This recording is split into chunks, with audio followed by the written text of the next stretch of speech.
Mayong duda, luhikal asin madoon ang laman kan tula na ginibo ni Jose Jason Chancoco, 27 anyos kan syudad nin Iriga.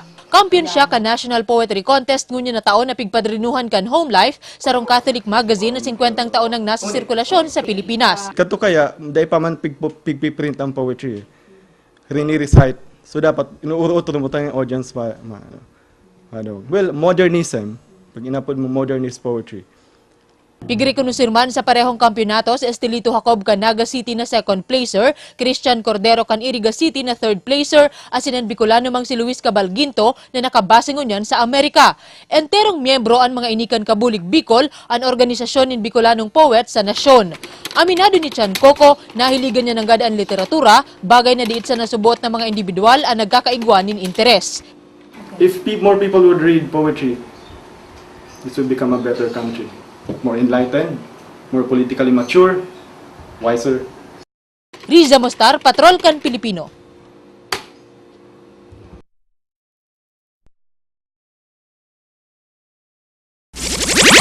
Mayong duda, luhikal asin madoon ang laman kan tula na ginibo ni Jose Jason Chancoco, 27 anyos kan syudad nin Iriga. Kampiyon siya kan National Poetry Contest ngunya na taon na pigpadrinuhan kan Homelife sa Catholic Magazine na 50 taon nang nasa sirkulasyon sa Pilipinas. Kato kaya, dahil pa man pigpiprint ang poetry, rini-recite. So dapat, inuuro-uro mo tayong audience pa. Well, modernism, pag inapod mo modernist poetry. Pigrekonusirman sa parehong kampyonato sa Estelito Jacob kan Naga City na second placer, Christian Cordero kan Iriga City na third placer, asinan Bicolano mang si Luis Cabalginto na nakabasing unyan sa Amerika. Enterong miyembro ang mga inikan kabulig Bikol, ang organisasyon ng Bicolanong poet sa nasyon.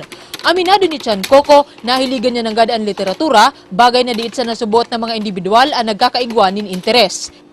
If more people would read poetry, this would become a better country. More enlightened, more politically mature, wiser. Riza Mostar, Patrol kan Pilipino.